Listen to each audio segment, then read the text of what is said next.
जय हिंद दोस्तों। तो स्वागत है आप सभी का हमारे यूट्यूब चैनल IRC न्यूज़ पर। मैं प्रवीण राजपूत। आज की खबरों में रही खबर के बारे में हम चर्चा करेंगे कि क्या भारतीय कंपनियां अभी 5 दिसंबर के बाद रसिया से ऑयल प्रोड्यूस करना बंद कर देंगी, यानी कि ऑयल खरीदना बंद कर देंगी। तो दोस्तों, इसके पीछे सबसे बड़ा कारण है यूरोपीय यूनियन का प्राइस कैप, जिसके द्वारा ही पूरा तेल का बाजार चिंतित है। कई कंपनियों ने ऑर्डर्स नहीं दिए हैं, यानी कि पहले से ऑर्डर दिया जाता है। अगर कोई देश की कंपनी ऑयल खरीदती है, जैसे अपने यहाँ की रिलायंस कंपनी रसिया से ऑयल खरीदती थी और उसको रिफाइनरी करके यूरोपीय यूनियन को बेचा जाता था। लेकिन अभी यूरोपीय यूनियन ने कहा है कि आप प्रोडक्शन को बढ़ाइए और दाम को घटाइए, जिसके बीच सऊदी अरबिया ने भी कहा है कि हम प्रोडक्शन भी नहीं बढ़ाएंगे और दाम तो बढ़ाएंगे ही बढ़ाएंगे, यानी कि हम प्रोडक्शन कम कर देंगे और दाम को हम बढ़ाएंगे। जैसे ये समझ सकते हैं आपकी आपकी कोई वस्तु है, आपने उसको 100 रुपये में बनाया है और मैं आपसे कहूँ कि आप इसको 70 से ज़्यादा नहीं बेच सकते हैं, तो आप भी कहेंगे कि मैं बेचूंगा ही नहीं। इसी तरीके सऊदी अरबिया ने कहा है कि यदि आप हमें प्राइस नहीं बढ़ाने देंगे तो हम उस तेल को बेचेंगे ही नहीं। तो इससे बाजार चिंतित होकर अब लगता है कि रिलायंस कंपनी को लगने लगा है कि कहीं हमारा पैसा ना फंस जाए। एक तो हमें इंश्योरेंस नहीं मिल रहा है, जो कि ट्रांसपोर्ट का इंश्योरेंस होता है, यूरोपीय यूनियन ने उसको भी देने से मना कर दिया है, क्योंकि यह जो जहाज़ होते हैं यह किसी कंपनी के नहीं होते हैं।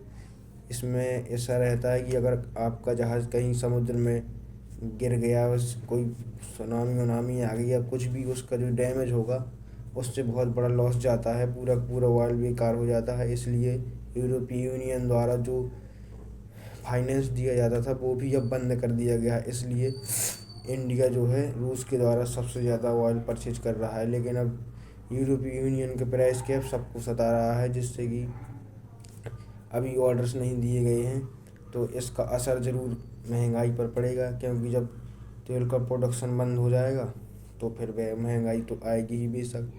इसमें बाइडन ने भी सब तरीके का काम कर लिया है, पूरे अपनी इंटरनेशनल लेवल पर अलग ही बेइज्जती करा ली है, लेकिन फिर भी सऊदी अरब ये मान ही नहीं रहा है। वो तो लगातार कह रहा है कि प्राइस तो बढ़ के रहेगा और मैं प्रोडक्शन भी कम कर दूंगा। उसका प्रोडक्शन पर डे का 2 मिलियन बैरल रहता था, उसका कहना है कि मैं अगर 1 मिलियन बैरल कम कर दूंगा तो मुझे कोई फ़र्क नहीं पड़ता। यानी कि अगर वो 1 मिलियन बैरल भी तेल का कम उत्पादन करेगा तो उसकी इकोनॉमी में कोई दिक्कत नहीं होगी, लेकिन जो महंगाई के संकट दुनिया को देखना पड़ेगा वो उससे तो आप भली भांति परिचित हैं। हाल ही में अभी यूरोपीय यूनियन में बहुत ही ज़्यादा महंगाई चल रही है। 41 साल का महंगाई का रिकॉर्ड वो तोड़ चुके हैं, यानी कि वो 41 साल पीछे जितनी उतनी महंगाई थी वो अभी उसी से जूझ रहे हैं, जिसकी वजह से महंगाई की वजह से सरकारें पे सरकार गिरती जा रही हैं, लेकिन कोई नियंत्रण उन पर ला नहीं रहा है। बोरिस जॉनसन की सरकार गिर गई, लिज ट्रस की गिर गई, अब वर्तमान में हमारे भारतीय मूल के ऋषि सुनक बैठे हुए हैं। ये यूरोपीय यूनियन के मिनिस्टर हैं। इनका कहना है कि हम बहुत ही जल्द प्राइस कैप लाएंगे, जिसके तहत हम महंगाई को नियंत्रित करेंगे, लेकिन ऐसा लगता नहीं है कि महंगाई इसके लिए नियंत्रित होगी।